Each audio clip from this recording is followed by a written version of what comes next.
Good morning, boys and girls. How are you today? Good. We were in Barnes & Noble bookstore a few days ago, and I went to the bargain books, and I saw one of my favorite books. It's called Ripley's Believe It or Not. And that's been around for a long time.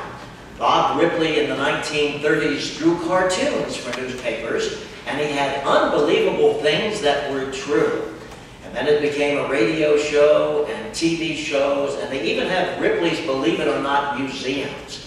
And he really had strange and funny things in his book. For example, a 15-year-old California girl was able to twirl 68 hula hoops at one time. 68. I don't think I can do even one. I find that hard to believe. I'd have to see that to believe it. Another man had a chicken that laid a perfectly square egg. My! Not just a white egg or a brown egg or a speckled egg. It was square. I find that hard to believe. I'd have to really see that to believe it.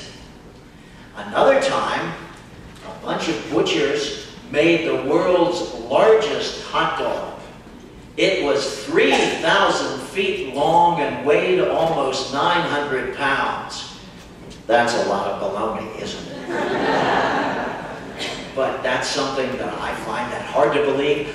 I'd have to see that to believe it. Wouldn't you? Isn't that right, Aunt Jenny? That's hard to believe. On the Sunday that Jesus rose from the grave, that's hard to believe too. He appeared to a group of his disciples, but one of the disciples wasn't there. Thomas wasn't with the others when they saw Jesus.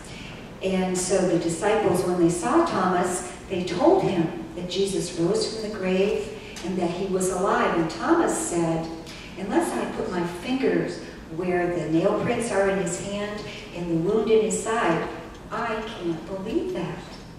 Well, about a week later, all the disciples were together again, and Jesus was there. And Jesus said to Thomas, he invited Thomas to touch the nail prints in his hand and the wound in his side. And Jesus said to Thomas, "Because you have seen me, you believe. Blessed are those who have not seen me and yet believe." Today there are still people who don't believe that Jesus rose from the dead and that he is alive. But you know what? Whether they believe it or not, it's true. Whether they believe it or not. Shall we say our prayer? You repeat after me. Dear Jesus, help us to accept by faith,